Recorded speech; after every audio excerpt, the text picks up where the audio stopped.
Assalamualaikum warahmatullahi wabarakatuh. Waalaikumsalam Salam sehat warahmatullahi Tribuners. wabarakatuh. Kembali lagi berjumpa bersama kami dalam program Pilkada Kota Depok 2024. Bersama saya Dodi Hasanuddin.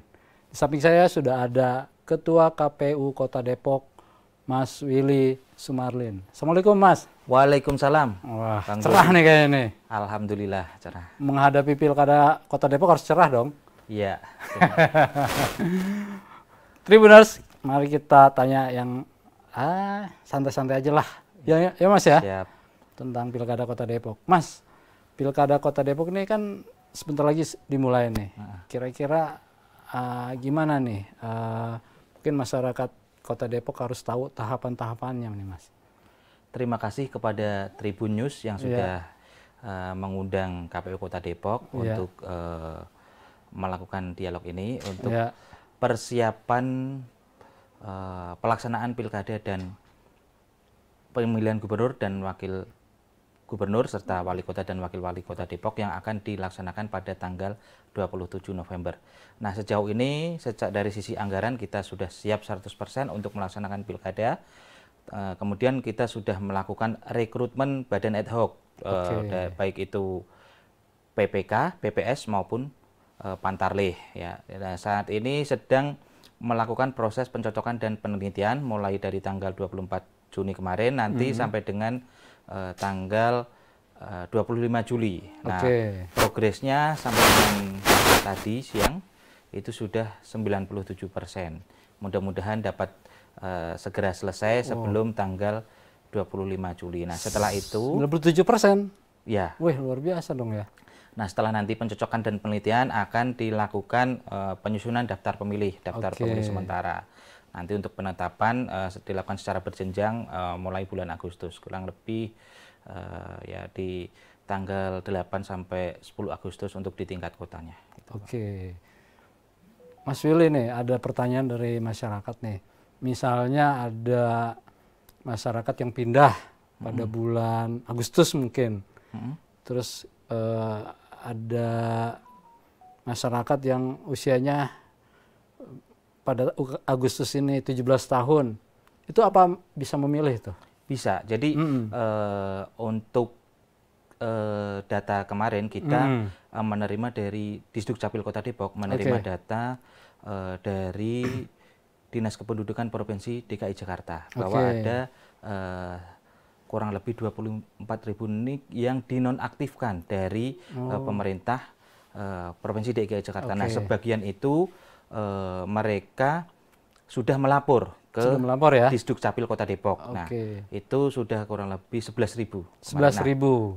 Nah, bagi yang pindah dan melapor itu nanti bisa menggunakan hak pilih.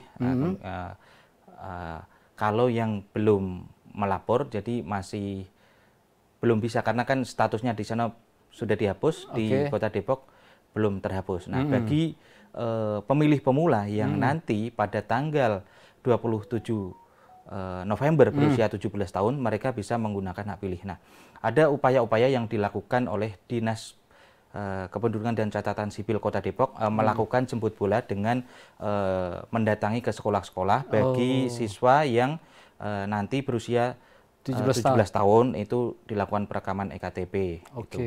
Sehingga nanti pada saatnya mereka bisa menggunakan hak pilih. Gitu, Bang. Wah, keren nih. Tribuners nih, berarti nih KPU Kota Depok nih serius nih. Iya. Bagaimana meningkatkan partisipasi masyarakat Kota Depok untuk menyalurkan hak pilihnya, gitu ya? Iya. Jadi untuk itu gimana nih caranya agar misalnya yang belum tersosialisasi apa datang ke kelurahan atau lapor ke RT atau bagaimana? Ya, nanti kan sekarang sedang dilakukan pencocokan dan penelitian. Mungkin kan sudah 97%. Apabila di antara mereka itu nanti ada yang terlewat atau belum tercoklit, nanti bisa menghubungi ke PPS setempat. Gitu, PPS setempat itu berarti kelurahan ya? Ya, per kelurahan, di kelurahan. Jadi Tribuners yang ingin menyalurkan hak pilihnya dan bisa ditetapkan sebagai pemilih ya, karena usianya 17 tahun, segera datang ke PPS di wilayah masing-masing gitu ya? Dari PPS juga bisa ke PPK maupun ke KPU Kota Depok. Oh, Nanti kita atau membuka banyak apa namanya? pintu ya? Ya, untuk bagi warga yang memang belum katakanlah terlewat pada saat dicoklit, itu silahkan menginformasikan sehingga nanti bisa didaftar sebagai pemilih. Oke. Gitu.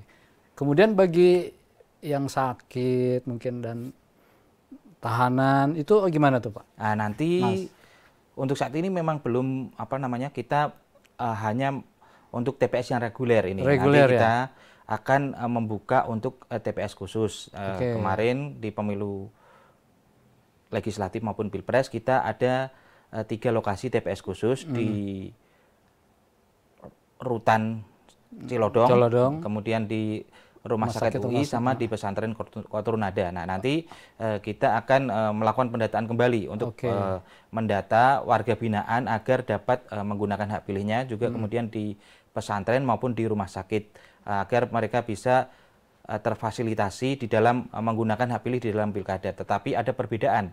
Kalau di pileg pilpres itu kan untuk seluruh warga Indonesia yang ada di, karena kan penghuni rutan ini kan tidak hanya warga Depok saja, juga ada warga dari luar Depok dan juga dari luar provinsi atau dari DKI Jakarta.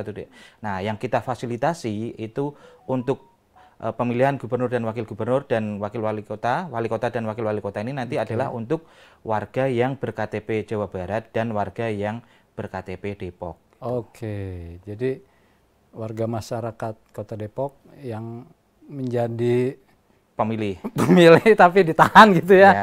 Jangan khawatir, hak pilihnya akan tetap diakomodir gitu ya. Gitu. Kemudian juga yang dirawat di rumah sakit berat tetap akan mendapatkan haknya ya. Iya. Oke. Mas Willy, namanya sih keren Mas Willy, kayak orang anak-anak kota nih. Bagaimana cara Mas Willy atau KPU Kota Depok untuk meningkatkan partisipasi pemilih pemula?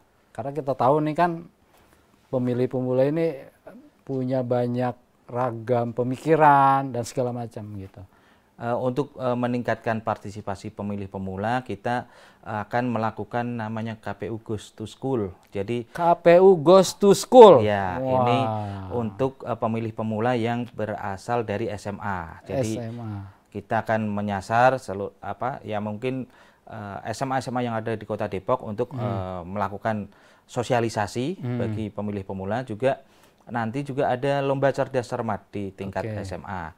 Nah, untuk yang pemilih dari mahasiswa kita juga ada KPU Goes to Kampus, juga nanti ada beberapa kampus yang ada di Kota Depok, kita akan melakukan diskusi atau sosialisasi. Juga ada lomba stand up comedy bagi mahasiswa gitu. Selain itu kita juga akan memanfaatkan sosialisasi melalui media sosial yang dimiliki oleh KPU Kota Depok gitu. Oke. Jadi banyak cara ya. Ya. Selain segmen pemilih pemula, kita juga melakukan sosialisasi nanti bersama ormas maupun tokoh masyarakat dan tokoh agama untuk melakukan sosialisasi juga kepada kelompok penyandang disabilitas. Oke. Jadi penyandang disabilitas juga mempunyai hak pilih ya? Ya. Nah, itu juga akan diakomodir ya? Ya. Itu gimana kalau penyandang disabilitas dijemput bola atau bagaimana? Kan disabilitas ini kan ada beberapa disabilitas netra, disabilitas yang macam-macam ya. Macam-macam itu nanti dari mulai sekarang itu dilakukan pendataan disabilitas.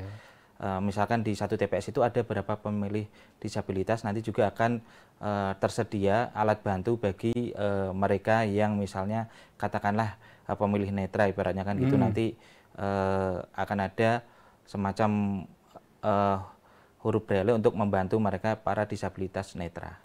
Itu makanya dilakukan pendataan ya? Ya. Untuk seberapa banyak pemilih disabilitas sehingga KPU bisa memfasilitasi dan menyediakan alat bantu dan alat khusus mungkin ya? Iya gitu. Agar disabilitas nyaman dan tahu kali ya? Oke. Keren juga nih. Jadi semua warga yang mempunyai hak pilih akan diakomodir oleh KPU Kota Depok di pilkada pemilihan gubernur dan pemilihan wali kota Depok gitu ya. Mas Willy, nah ini bagaimana nih kalau yang orang sama juga sih kasusnya mungkin dari luar negeri baru datang ke Depok, apa kasusnya sama mungkin yang tadi disampaikan? Sepanjang dia ber-KTP Depok dan terdaftar sebagai pemilih, itu tetap akan kita fasilitasi untuk menggunakan hak pilih. Kan mungkin juga ada orang Depok yang mungkin bekerja di luar negeri, ya bukan luar negeri, misalkan katakanlah luar provinsi atau apa, sepanjang pada saat sepanjang dia terdaftar sebagai pemilih di DPT, maka orang tersebut dapat menggunakan hak pilih. Ibaratnya gitu. Berarti ada himbauan untuk segera menghubungi petugas PPS. Kan kalau dia KTP-nya masih di Depok kan masih terdata ya? Terdata itu. Meskipun dia sudah saat ini misalkan katakanlah bekerja di Sumatera atau di Kalimantan, tapi kan nanti misalkan dia pada saat hari H dia pulang, maka masih bisa menggunakan hak pilih gitu. Oke, jadi segala lini dimanfaatkan oleh KPU Kota Depok ya untuk bisa warganya menyalurkan hak suara. Mas Willy, nah sekarang kita bicara tentang sebelum dulu targetnya berapa sih? Ya, kita minimal partisipasi menyamai dengan Pileg dan Pilpres gitu, sekitar 80%-an lah ya gitu. Berapa 100%? Ya, kalau bisa alhamdulillah. Gitu. Alhamdulillah ya 100%. Keren. Kalau 100% berarti hanya Depok nih yang bisa nih. Mas Willy, ini masuk ke dalam persyaratan calon wali kota dan calon wakil wali kota. Nah ini apa saja persyaratan yang harus dipenuhi oleh para kandidat ini? Ya pertama kan ada persyaratan ini untuk Pilkada Kota Depok, ini calon yang diusung oleh partai politik. Nah, minimal itu 20% dari jumlah kursi yang ada di DPRD Kota partai Depok. Politik atau gabungan partai politik. Yang memperoleh kursi berdasarkan hasil pemilu kemarin. Nah, kalau berdasarkan ini 20%-nya itu adalah 10 kursi karena jumlah DPRD Kota Depok adalah 50 kursi. Sehingga partai yang mengusulkan calon atau pasangan wali kota dan wakil wali kota itu harus minimal memperoleh 10 kursi. 10 kursi ya? Wajib itu ya? Ya. Kalau tidak mencapai 10 kursi, maka dia harus melakukan koalisi dengan partai yang lain untuk bisa mencapai 20% tadi. Gitu. Bicara persyaratan nih, Mas Willy. Dari pilkada ke pilkada kayaknya ada yang wah ini tanda tangan rekomendasi palsu nih, ya, itu gimana nih? Nah kan kalau untuk mengasulkan ini kan oleh DPP, ibaratnya itu DPP pada basisnya kita apabila itu ditandatangani oleh DPP maka dapat atau kita terima. Tetapi kita kan tidak memiliki alat untuk mengetahui itu asli atau bukan ya. Nanti kita mungkin bekerja sama mungkin dengan kepolisian atau apa untuk memastikan apakah tanda tangan tersebut palsu atau tidak. Karena itu penting ya. Ya, penting jangan sampai menggugurkan pasangan calon ibaratnya. Udah disahkan terus ada yang protes ternyata palsu. Itu kalau udah daftar terus gugur kena denda nggak sih? Sejauh ini saya kalau bukan nggak jadi daftar terus kena denda apabila di dalam kalau di Pileg Pilpres itu ada apabila setelah ditetapkan kemudian dia mengundurkan diri itu ada dendanya. Tapi nanti saya coba lihat dulu di gitu. Siapa sih Le? Jangan dibuka sekarang. Nanti biar para calon jangan asal-asal daftar aja gitu ya.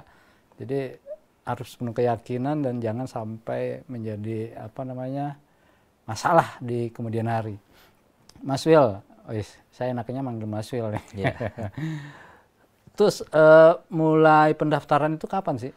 Pendaftaran itu direncanakan pada bulan Agustus. Pengumuman pendaftaran dari tanggal 24 sampai 26. Kemudian proses pendaftarannya sendiri dari tanggal 27 sampai 29 Agustus. Kemudian nanti dilakukan penelitian administrasi dan sebagainya untuk nanti ditetapkan pada tanggal 22 September setelah 22 penetapan. September.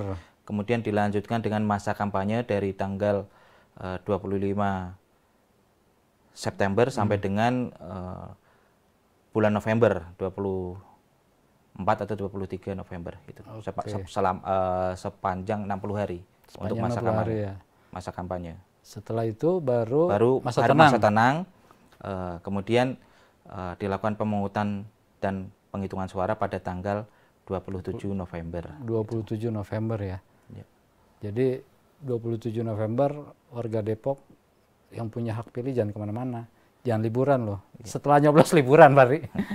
Ya kalau bisa setelah nyoblos kan menyaksikan proses penghitungan dan mengawal proses penghitungan yang ada di TPS. Nah ini jangan langsung ditinggal. Jangan langsung ditinggal ya. Gitu. Salah juga saya nih. Harusnya memang kewajiban dari yang punya hak suara ya. Ya. Yang mengawal jangan sampai ada kecurangan di TPS gitu ya. Ya.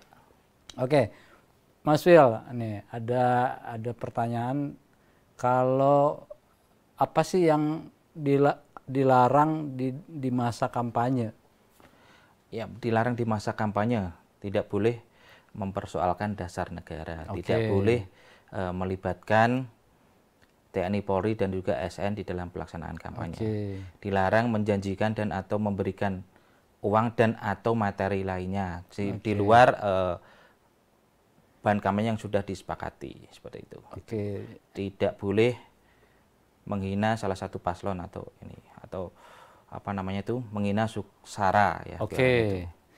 Jadi itu udah diatur ya? Ada di PKPU meskipun secara ini PKPU kampanye belum diterbitkan dalam proses. Belum diterbitkan ya. Artinya ini masih PKPU yang lama kemarin. PKPU yang lama ya. Tapi bagaimanapun ini menjadi pedoman ya.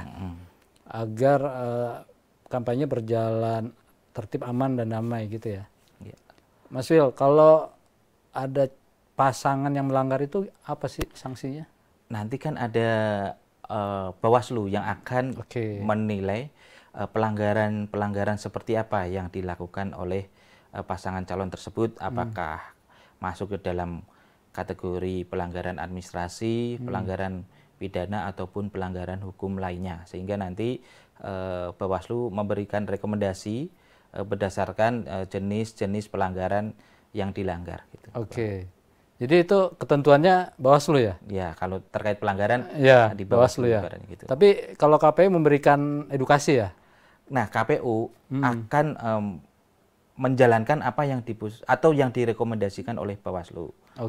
Nanti rekomendasinya kepada pasangan terkait pelanggaran administrasi, kita menerima rekomendasi dari Bawaslu seperti apa gitu. Artinya Mas, pada saat pendaftaran KPU memberikan edukasi ya kepada para calon. Ya. Ini loh larangannya. Ya, karena itu diatur di dalam PKPU apa yang boleh dilakukan dan apa yang tidak boleh dilakukan itu diatur di dalam PKPU. Tapi nanti untuk penegakannya kan dari Bawaslu. Dan itu ditandatangani oleh para calon ya? Kalau itu beda, maksudnya tidak ada ketentuan khusus yang harus ditandani, kecuali nanti ada misalkan katakanlah deklarasi damai atau apa itu ditandatangani. Tapi kesepakatan untuk itu tadi mengikuti aturan PKPU. Ya. Tapi itu suatu kewajiban dong karena diatur udah diatur di dalam KPU, sehingga pasangan calon harus mematuhi kan, apa yang ada di dalam PKPU, apa yang diperbolehkan dan apa yang tidak diperbolehkan. Gitu. Jadi bukan asal kampanye ya, bukan asal memikat para pemilih, tapi ada juga aturan-aturan yang harus dipenuhi oleh para calon. Nah, kemudian ada yang menarik nih, Tribuners. Kemarin itu KPU Kota Depok sudah punya maskot.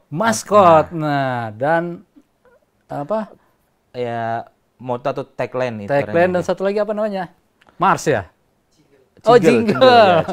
Jingle. Nah, kalau nggak salah tagline-nya itu Depok menyala. Ya. Nah, ya, betul ya? Betul. Nah, kalau maskotnya apa? maskotnya itu ada Deri dan Dara. Deri itu Depok Riang, Dara itu Pilkada Gembira. Nah, Waduh. Depok Menyala sendiri adalah singkatan dari memilih, nyaman, dan langsung di pilkada. Wah, Depok Menyala. Jadi seperti anak-anak sekarang harus menyala. Kalau maskotnya itu gambarnya apa sih? Maskot kita itu adalah buah belimbing karena Buah sebagai belimbing. salah satu buah identitas Kota Depok kita mengambil belimbing. Ada ya kita ingin menghadirkan suasana riang gembira di dalam pilkada, makanya kita mengambil ininya Depok Riang dan Dara itu Pilkada Gembira sehingga masyarakat Kota Depok dapat memberikan suaranya secara nyaman dan riang gembira. Oke, jadi nanti maskot-maskot itu akan menghiasi Kota Depok ya? Ya. Jadi sesuai dengan tagline-nya Depok Menyala dan tujuannya Pilkada Depok yang riang dan gembira. Iya. Nah, artinya masyarakat Depok harus gembira menghadapi ini ya. Iya. Jangan ada ya sikut-sikutan Ya, gitu. gitu. Boleh berbeda pilihan tetapi tetap saling menjaga kerukunan. Itu kita ingin menjaga suasana Kota Depok di Pilpres kemarin sudah aman dan kondusif. Mudah-mudahan di pelaksanaan pilkada, pemilihan gubernur dan wakil gubernur serta pemilihan wali kota dan wakil wali kota dapat berjalan aman, lancar dan kondusif. Oke. Oh iya, saya lupa. Itu pemilihannya bareng ya? Bareng antara pemilihan gubernur dan wakil gubernur serta wali kota dan wakil wali kota. Jadi bedanya dengan pemilu kemarin itu ada 5 kotak suara. Kalau sekarang ini nanti ada 2 kotak suara untuk pemilihan gubernur dan 1 lagi untuk pemilihan wali kota. Gitu. Oke, jadi warga Depok yang punya hak suara, pilihlah calon yang menurut Anda yakin dan bisa membawa Kota Depok lebih maju. Begitu ya? Yeah. KPU menyarankan begitu kan? Ya, KPU mengharapkan agar seluruh warga Kota Depok yang sudah terdaftar sebagai pemilih dapat menggunakan hak pilih pada tanggal 27 November 2024. Oke, keren. Satu lagi dong, mungkin pesan-pesan buat warga Kota Depok dalam menghadapi Pilkada Kota Depok 2024. Ya, mari kita sukseskan bersama pelaksanaan pilkada, pemilihan gubernur dan wakil gubernur serta wali kota dan wakil wali kota, karena tanggung jawab penyelenggaraan tidak hanya KPU tetapi seluruh masyarakat dan stakeholder yang ada di Kota Depok untuk sama-sama mensukseskan pelaksanaan pilkada serentak, baik pemilihan gubernur dan wakil gubernur serta pemilihan wali kota dan wakil wali kota merupakan tanggung jawab bersama yang harus kita sukseskan. Mudah-mudahan tingkat partisipasi di Kota Depok dapat meningkat. Amin. Tribuners, demikian wawancara kami bersama Ketua KPU Kota Depok, Mas Willy Sumarlin. Depok menyala! Menyala, Depok. Depok menyala! Tapi ingat, damai tetap harus dijaga. Damai dan keamanan tetap harus dijaga. Assalamualaikum warahmatullahi wabarakatuh. Waalaikumsalam warahmatullahi wabarakatuh. Makasih Mas. Sama-sama. Sukses ya. Sukses selalu. Jangan lupa subscribe ya.